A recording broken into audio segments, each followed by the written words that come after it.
We are joined now by retired Houston Police Detective Phil Walters. Phil, thank you for hopping on the call. Certainly appreciate it. Now in day 2 of this manhunt, we have the suspect's vehicle found, widely circulated images of this man. He has a family, sent text messages the morning of this rampage as well. Connected to 2 homes. Authorities were in both of those areas. How likely is it this suspect is receiving some type of assistance to evade law enforcement right now? Well, Kelly, it's good to be with you. I tell you, in an operation like this, in the search for this suspect, you always have to put a timeline together and try to connect the dots on how he got to point A and now wherever he is at this point in the search. So I would I go by the evidence. And so the evidence now would suggest that there was some assistance at some point in this operation that he conducted. And when you have 2 different vehicles, obviously he cannot be driving both vehicles at the same time. Given where they recovered the what appeared to be a police vehicle at one of the scenes, and then he escapes out the back, and then all of a sudden the second vehicle shows up at a rural location out there in the country. So it would suggest to me that there's somebody that was at least facilitating his possible escape.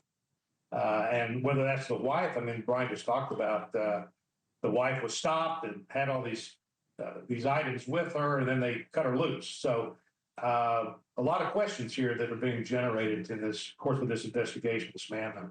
Yeah, there certainly are. You know, a big one for me, law enforcement apparently had the suspect at a home, but then he was able to escape without a vehicle.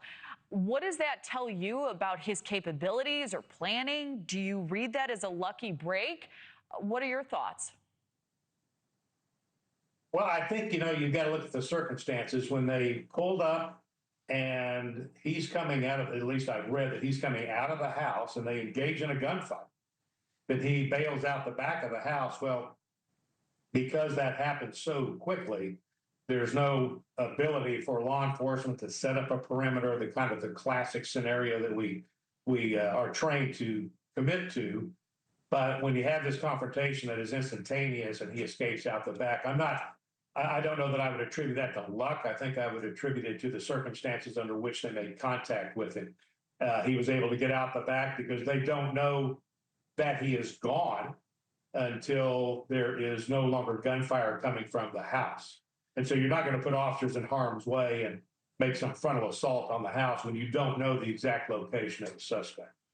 So after that escape, police put a shelter-in-place order in that area. It's since been lifted, with police saying they had reason to believe the suspect was no longer there.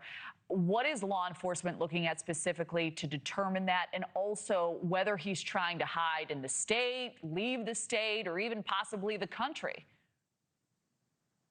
Well, when the circumstances happen like that, the first thing you're going to do is law enforcement is going to see, do we have any reported stolen vehicles, that type of any particular type that gets him from point A to point B.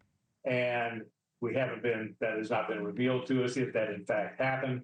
But if they are assured that he's not in the area, he's found some way to get out of there within the time frame in which police were at the house, thinking that he was still inside the residence. So, and then you kind of broaden the scope. If they were able to determine that quickly, then we're going to go into this mode of, does he have a cell phone with him?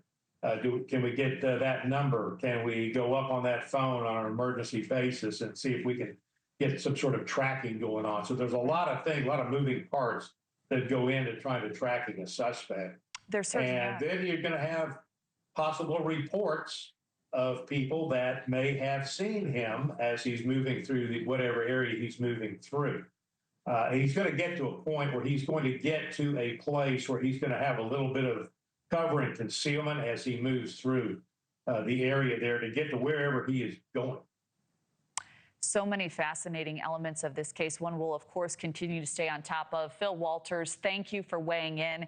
Thank you for watching. Subscribe below and download our NewsNation app right now on your phone, and you will get fact-based, unbiased news for all Americans.